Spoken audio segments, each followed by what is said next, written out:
Let's look at an analogy that's going to make a very important point.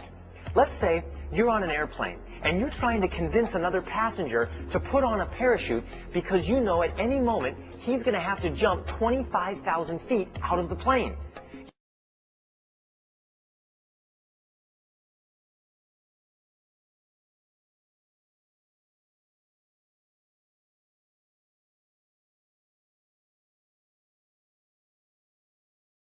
You have two lines of reasoning.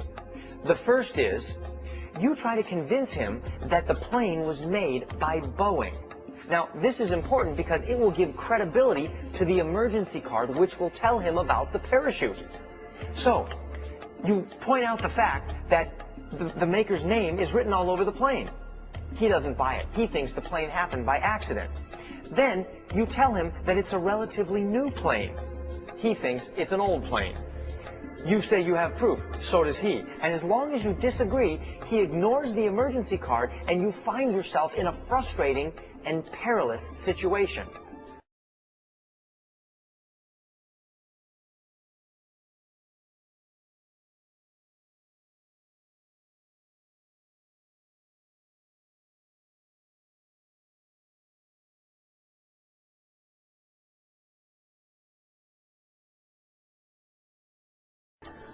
The second line of reasoning is much easier.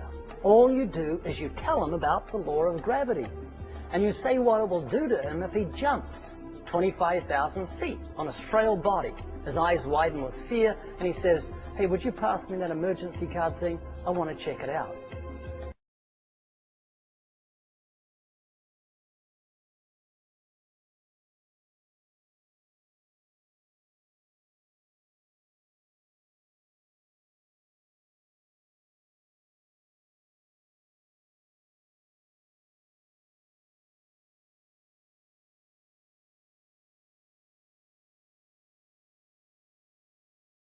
Now, you and I want to convince sinners to put on the Lord Jesus Christ. We can talk to them about God and His existence. We can talk to them about the age of the earth, and how old it is or how young it is. And this leads to all sorts of discussions which often end in arguments.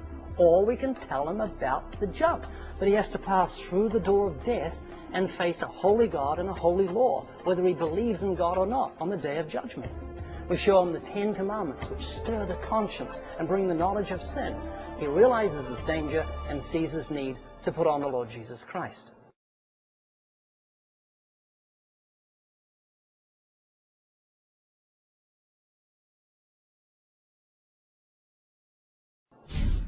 Tony, would you consider yourself to be a good person?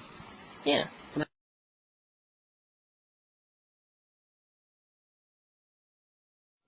To learn more about the theory of evolution and how to reach the lost the way Jesus did,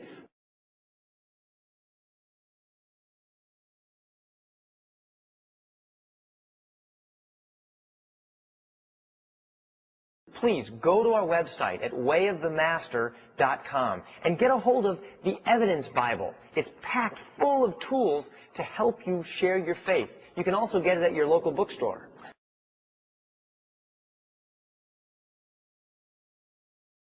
And don't forget about the Way of the Master book. That's our most important book, and also the foundation course that many churches are using to train up their people.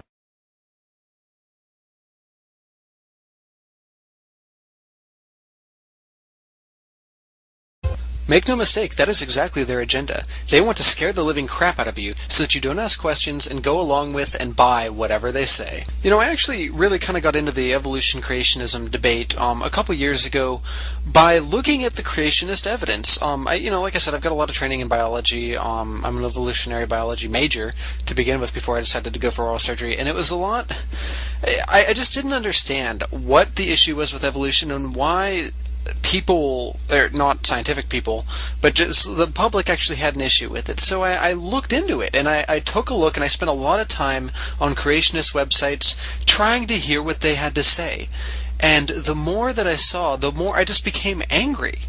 I mean, and as a Christian, just seeing my fellow Christians sitting here and lying just through their teeth, just completely bastardizing quotes and evidence and biology and just everything in general and just preying on ignorance to support their point of view, it just disgusted me. And that's why I do essentially what I do. So in conclusion, what people like Kirk Cameron and Ray Comfort and Kent Hovind have to say actually makes a lot of sense if you're not educated at all in biology. Unfortunately, to people who are educated in the subject, and when you actually take a look at the facts, it becomes readily apparent that they're lying, and the evidence doesn't support them. So what does it say about the veracity of one's position when they have to resort to lies, dishonesty, and they must rely on your ignorance of the subject to convince anyone? You know, you can fool some of the people some of the time, but you can't fool all the people all the time. And when you try and pull one past people like me and lie to me, we get pissed and we expose you as the liars.